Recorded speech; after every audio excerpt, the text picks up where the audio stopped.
Day 40 ಬೆಳಗ್ಗೆ ನಾಷ್ಟ ಮಾಡಿ ಅಂಗಡಿ ಕಡೆ ಹೊರಟ್ರೆ ಹೋಗೋ ಟೈಮಲ್ಲಿ ಸ್ವಲ್ಪ ಗಾಡಿಯಲ್ಲಿ ಬ್ಲೋ ಕಮ್ಮಿ ಇತ್ತು ಅನಿಸ್ತು. ಬ್ಲೋ ತುಂಬಿಸಿದ್ರೆ ಏನೋ ಗೊತ್ತಿಲ್ಲ, ಬರೀ 6 ಅವರ್ ಮಲ್ತೀನಿ. ಕೆಲಸದ ಟೈಮಲ್ಲೂ ಬೆಳಗಿನ ಥರ ನಿದ್ದೆ ಬರ್ತಾ ಇರುತ್ತೆ. ಒಂದು ಮೀಲ್ ಹಾಕ್ಕೊಂಡ್ರೆ ಆಮೇಲೆ ಅಮೆಝಾನ್ ನಾನು ಡೆಡ್ ಲಿಫ್ಟ್ ಬೆಲ್ಟ್ ತರಿಸಿದೆ, ಅದು ಬಂತು. ಈ ಕ್ಲೈಂಟ್ ಯಾರೋ ಬಂದಿರೋ ಕೊಟೇಶನ್ಗೆ, ಅವ್ರು ಕೊಟೇಶನ್ ತಗೊಳ್ಳಿ, ಚೀಟ್ ಮೀಲ್ ಇತ್ತು, ಚೀಟ್ ಮೀಲ್ ಹಾಕ್ಕೊಂಡಿದ್ದು ವರ್ಕೌಟ್ ಬಂದು ಲೆಗ್ಸ್ ಇದ್ದಿದ್ದು.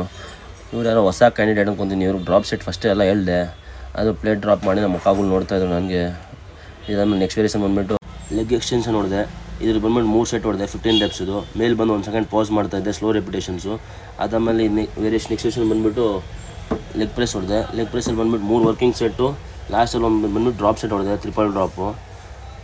Full slow and steady reps ಇತ್ತು. ಕೆಳಗಡೆ ಬಂದು ಹೋಲ್ಡ್ ಮಾಡ್ತಾಯಿದ್ದೆ 1 ಸೆಕೆಂಡು. ಸೊ ಇದಾದಮೇಲೆ ನೆಕ್ಸ್ಟ್ ವೇರಿಯೇಷನ್ ಬಂದುಬಿಟ್ಟು ಸೀಟೆಡ್ ಹ್ಯಾಮ್ಸ್ಟ್ರಿಂಗ್ ಕಲ್ ಹೊಡೆದೆ. ಇದ್ರಲ್ಲಿ ಬಂದುಬಿಟ್ಟು 3 ಸೆಟ್ ಹೊಡೆದೆ, 15 reps. ಇದು ಫುಲ್ ಸ್ಲೋ ಪಾಸ್ ಮಾಡ್ತಾಯಿದ್ದೆ 1 ಸೆಕೆಂಡು, ಹೆವಿ ಕಾಂಟ್ರಾಕ್ಷನ್ ಬೀಳ್ತಾಯಿತ್ತು. ಸೊ ಇದಾದಮೇಲೆ ನೆಕ್ಸ್ಟ್ ವೇರಿಯೇಷನ್ ಬಂದುಬಿಟ್ಟು ಬಲ್ಗೇರಿಯನ್ ಸ್ಕ್ವಾಟ್ಸ್ ಹೊಡೆದೆ. ಇದರಲ್ಲಿ ರೈಟಲ್ಲಂತೂ ಬ್ಯಾಲೆನ್ಸ್ ಆಗಿಬಿಡುತ್ತೆ, ಲೆಫ್ಟ್ ಕಲ್ಲಂತೂ ಬ್ಯಾಲೆನ್ಸ್ ಮಾಡೋದು ತುಂಬ ಕಷ್ಟ. ಸೊ ಇದ್ರಲ್ಲಿ ಬಂದುಬಿಟ್ಟು 2 ಸೆಟ್ ಹೊಡೆದೆ, 10 reps. Pause at bottom. So next ಬಂದುಬಿಟ್ಟು ಕಾಫ್ ರೇಸ್ ಹೊಡೆದೆ, ಸ್ಟ್ಯಾಂಡಿಂಗ್ ಕಾಫ್ ರೇಸು. ಇದ್ರಲ್ಲಿ ಬಂದುಬಿಟ್ಟು 5 ಸೆಟ್ಸ್ ಹೊಡೆದೆ ಅಂಟಿಲ್ ಫೇಲಿಯರ್ ತನಕ. ಮತ್ತು ಅಬ್ಡಕ್ಟರ್ಸು ಮತ್ತು ಅಡಕ್ಟರ್ಸು ಹೊಡೆದೆ, ಇನ್ನರ್ ಥೈಸ್ಗೆ ಔಟರ್ ಥೈಸ್ಗೆ. ಸೊ ಲಾಸ್ಟ್ ಮೀಲ್ ಹಾಕ್ಕೊಂಡೆ ಮುಗಿಸಿದ್ರೆ ಇವತ್ತು ದಿವಸ. Good night.